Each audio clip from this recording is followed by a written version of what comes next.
باب 5 فصل 12 درس إنك من هذا المسلم. الفصل الثاني عشر كيرو سبوي إمانغول في أحكام القضاء ويتم في نياورندن نياو وانغول شهادة سيدة يغبرين وفينا يمكن 3 مواد ويندن تاتي المادة الأولى ويندن رندن في القضاء ويتم في نياورندن. أولا تعرفوا أن نقول إيه القضاء نياو بين الأحكام حكم نياو وجد الشرعية الشرعية كوجدن وتنفيذها إسئين بمعنى قول تلقول. ثانيا حكمه نياورم القضاء نياو من فروض الكفاية كجاد نفر اللاجئون للتيدي. فلا الإمام نفر الإمام أن ينصب عنده هل فنت في كل بلد عنده فنفة تكال من بلاد إمرد ليدل من بلاد إمرد ليدل جلبين من بلاد ولايات ليدل ديولامي غالبا نياو ينوب عنهم لونتوم في تبيين الأحكام في بنغ نياو الشرعية شرعيا كوجدين وإلزام الرعية فإنغنغول إدرانغول غينا تيرين أين غونغول بها إمودو لقول صلى الله عليه وسلم لا يحل دغان تاكل ثلاثة تطو يكونون بيننا في فلات عند البرور من الأرض كليدي إلا أمر سونا كهاني كهاري بلامني على مهرمة آدم غبري مكمي. ثالثا خطر نمبر منصب القضاء hulɓinagol waɗugol ɓeɗo ñawoɓe. mansibul qada'i waɗugol ñawoɓe min akkari e jeeyaɗo ɓurɗum hulɓinade almanasibi e fempirɗe ɗen e nomirɗe ɗen wasami ha ko ɓurɗum mawnude shanan fiyake mana fimum koko janɗi hulɓini dansere ni ɓuri piyeji kiɗɗi ittumade tawno wa ɗum ɗo niyabatun anillahi ko lomtagol ga Allah ta'ala to ɗum tigi wal khilafatun e lomtagol li rasulihi nelaɗo makko sallallahu alaihi wasallam fa lihada ko sabu ɗum ɗo haddara minhu rasulullah sallallahu alaihi wasallam nelaɗo Allah on rentiniri fi muɗum wa nabbaha ɓe pindini ila khuturati faade e mawnugol muɗum ngol ɓe kawli sabu mako folma ɓe mantu ila kala waɗaɗo qadiyan ñaawa bayna nasa ko ni men faqad bi hara o hirtirano nde gari sekkini ne bawlaɓe manara o wallinama o hirsama sallaɓe hakke ko tawi o jonnama e hunde mawnude. wa qala sallallahu alaihi wasallam alquda fi ñaawɓen salasatun ko tato wahidun goto fil janna wasnani ɗi woɓɓen fil naari fa amma alladi amma on fil jannati wonɗo kal janna farajulun ko gorko arafal haqqe o jangga ha o anda gonga kan o tefa ha kadi o anda gonga kan o gada bi o ñaawira ɗum hakkude ɓe o ñaawata ɓen. wa rajulun le gorko arafal haqqe anduɗo gonga kan wa jara o oñi fi lukmi e ñaworne fawo fi naari. wa rajulun e gorko ɓaga linnas o ñaawira yimɓe ɓen ala jahalin e hoore majjere o tefali ha o andi ko laaɓani mo o janggal kadi ha o andi fimu fawo oɗo kadi fi naari yo Allah dandu en. wa qala ɓe ma kadi li abdourahman ya abdourahman bun samurata la tas'al al imara wata lamdo hoore yaagal sa jaɓi fa innaka an in utita sa jonnama ngal min gayri masalatu ko alda e landagol o inta alayha a walleteer bimana Allah wonante ballo min utita sa jonnama hoore yaagal an masalatin gayi landagol piira ha hendo fena penale ha hendo foda fodoreji ɗi andi hunna e ɗi hunnata ha hendo wukilta ilayha a fawete laamu ngon tawa gaynatango yedduɗo no woyo ndaaru leyɗele afrique ɗen ndaara e nder leydi men ndi wonɗen ɗo ndi ndaara o yiyay firo hadisa ne laaɗanta ko waadu ko feeñi ɗum la budda yewtugol gon kam siɓɓe julɓe. wa qawli e mako ne laaɗo sallah sallam so yahrisuna aray ɓe yimɓe lerɓana faale haɓɓito alal imarati hoore yagal kono wasata kunu nadamata ne ɗum wontoyoy ninse maɓɓe yawno qiyamata ñande darngal fa ni'mal murdi'a ayo hoore yagal ɗum no moƴƴi ko moyninta o bi sal fatima ɗum no boni ko en sa taw ka hoorejo folli ayelota ko wongol hoorejo aduna wodi ɗum hino feeñi e laamiɓe ɓen e nder leyɗele meɗen nde. rabi an na ɓonu laayi walla alqada o halfintake ñaawore man yettol bo on ɗaɓɓuɗo nde waɗelan ministre de justice waɗelan président de cour suprême e waɗelan hoorejo cour ɗo landi ɗum on ɗon hanaka jonnede few la yanbaghi hana an yusnada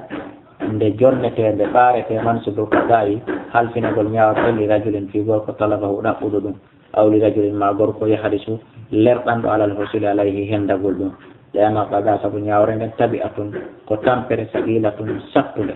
wa amanatun e hoolare azimatun mawɗo la yatlabaha ɗaɓɓata ɗum ɗo yo hendo illa mustakhifun sona hayfin ɗo ɓisani a fiyake muɗum annduɗo no foti dolnude no foti teddirde on lamdatako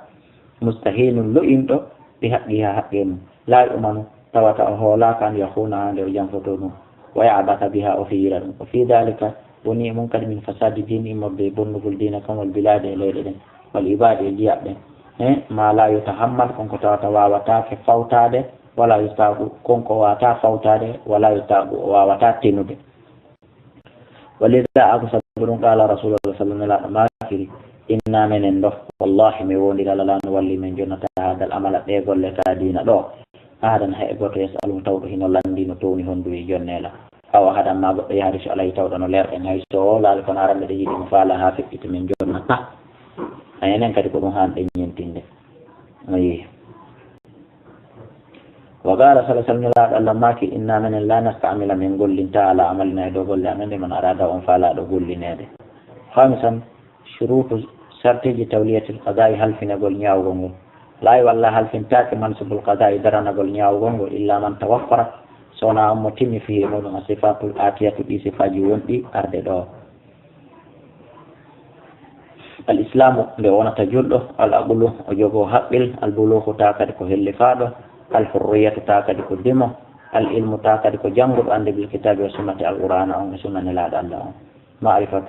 أنت دوكاتي ما يبدي بيكون نياو دسو إموبو العدالة نندو دوكاتي كودو أنفاني هراونا فاسقي جناو روندي دو بكاتوج وليكون عند ناكتول لسميع نانا ورانا وفاهو بسيرا يو ورانا وبندو متكلما هركو وودو ولدو ناو دو بوجي دو فوق ناني تيمولي سادسا جيغا بنم آداب القاضي كنيدي دي نياو على من تولى أن الفي كلها الفناد الغذاء يعبر أن يلتزم أن يغني ترت الأداب التالية إني ديون لهذا دو أولا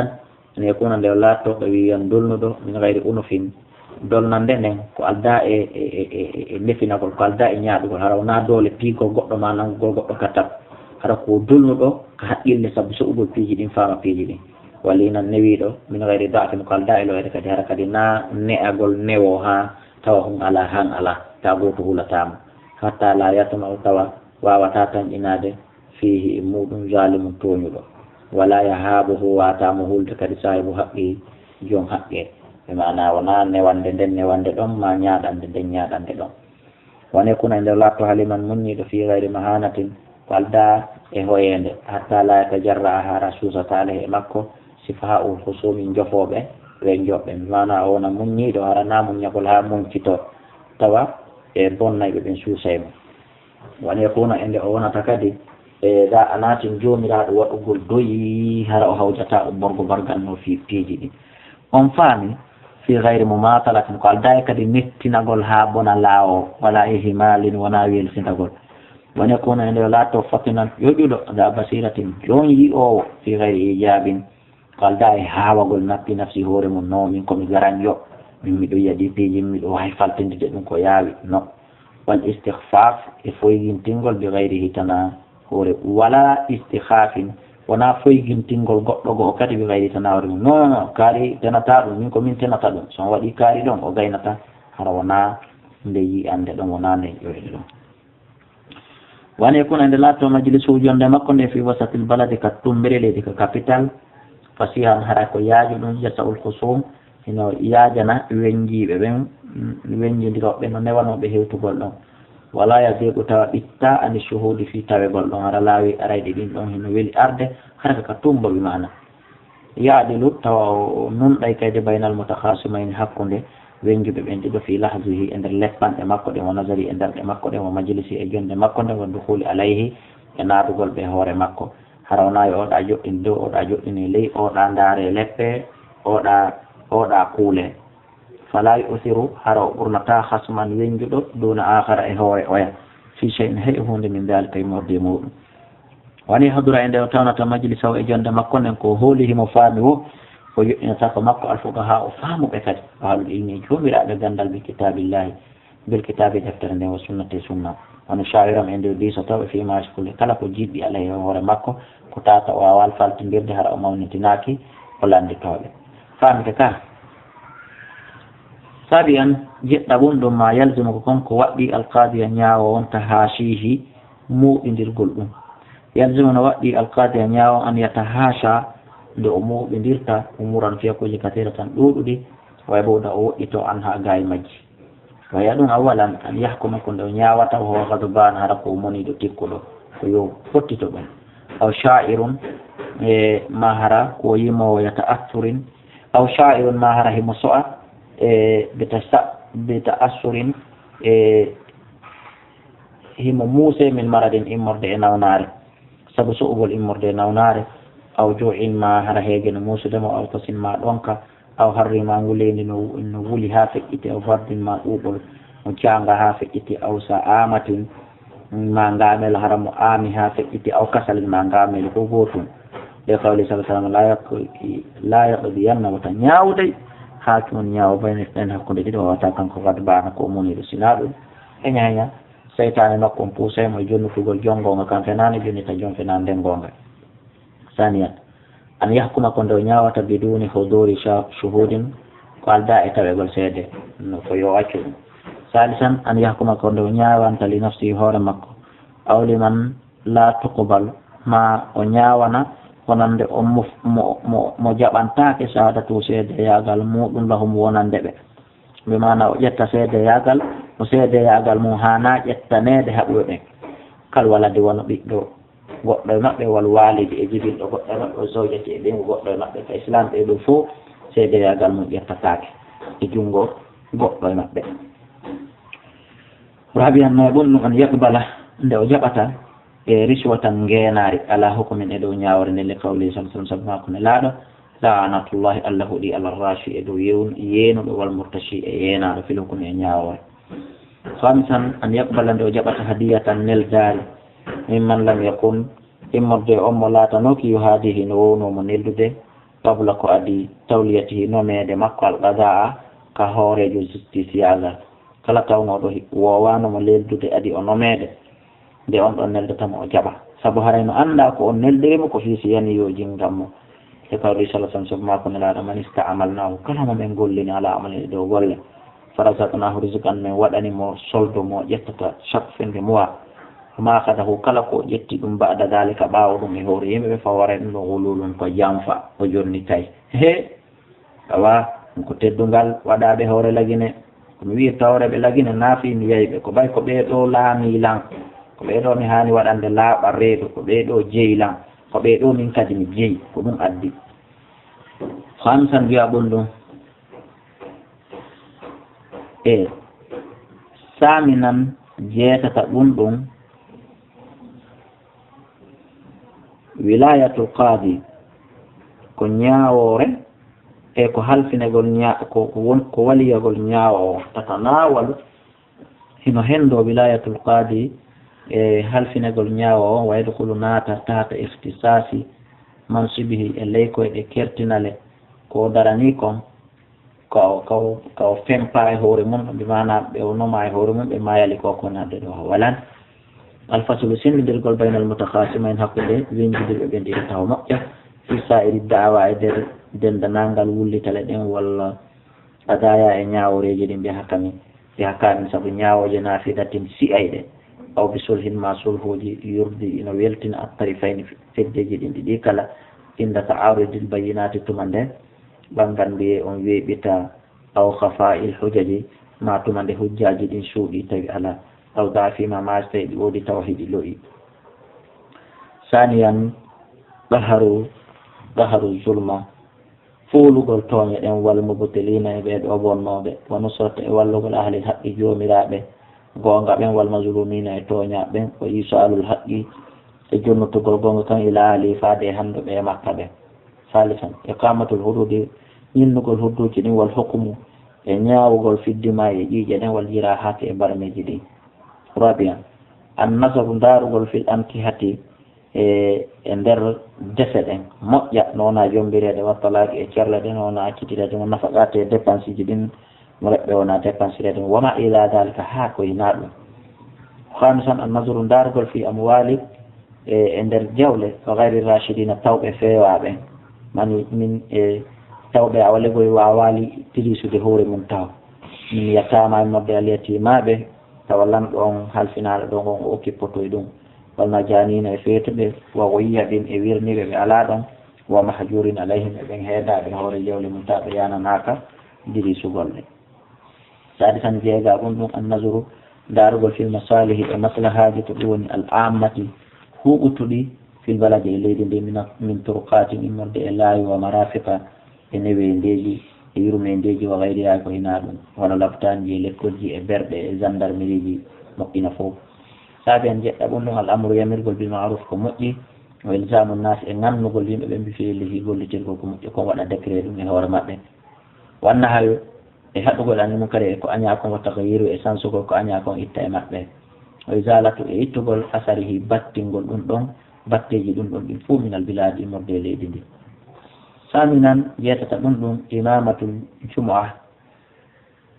والمام ياغ الجمعة والأعياد إيدي جدين المغول تاونا إمام أو المو وخطبنا يبقى جمعة إيدي ولغوي تاسيا جينا يبندون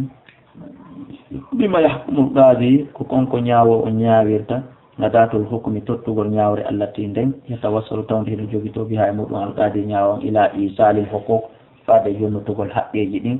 الى اصحاب افاد يمجي اون 4 ناي وهي كوني دين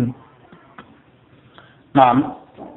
كوني دون اولا ارانون دون الاقرار كو بيري تغول وهو دون اعتراف كو بيري تغول المدعى عليه wullita ɗon e hoore mum bima fihi sabu kon koye muɗum min haqqin immorde gonga o rekoni sa gonga kan le kawli sallah sallam sabu makko ne laaɗo ɓayni tarafat yahu anas tawi kanko sonnaji on ɓiɗe tike farjum haraji mama sani an ɓe munno albayinata ko heɓugol ɓangal ndu e o heɗunga shuhudu ko seedi tagol le kawli sallah sallam albayinata ɓangal ndu e addugol seede alal mudda'i ko hoore wullitiɗo walla yaminu wondore nden alaman ankara koye dow on yedduɗo o ɗali sallah sallam shahidaka ko seedeɓe maɗa ɓen aw yaminuhu ma wondore makko nden ko ɗum wa aqallu shuhudi ko ɓuri fanɗude seede yaga isnani ko ɗiɗo fa lam yakuna si ɓele wonali fa shahidun awa si wonali seedeɓe ɗiɗo a wona seedejo goto wa yaminun e wondore nde kawli ibn abbas anhuma ko ƴetta maɓɓe inna nabiya wonde annabajo sallallahu alaihi wasallam qada o ñaawiri bi yamin sabu wondore wotere o shahidin e seedejo goto ثالثا اليمين وندور لقول صلى الله عليه وسلم سما كن لا البينة بانغانديون على المدعي كوف ولتي دون واليمين وندور على من انكر كيدو ان يدو إذا عجز سيوني نرونك المدعي ندتي دون هدار البينة أدوغل بانغاندي خلف المدعى هريكو يوون ولتا دون عليه هورم يمينا وندور واحدة دواتر وبراه هريكو دون واي مدندين من الدعوة مرد ولتان ولتان رابعا النقول قدوني يجنغو هو أن ينقل المدعى كن ينكنت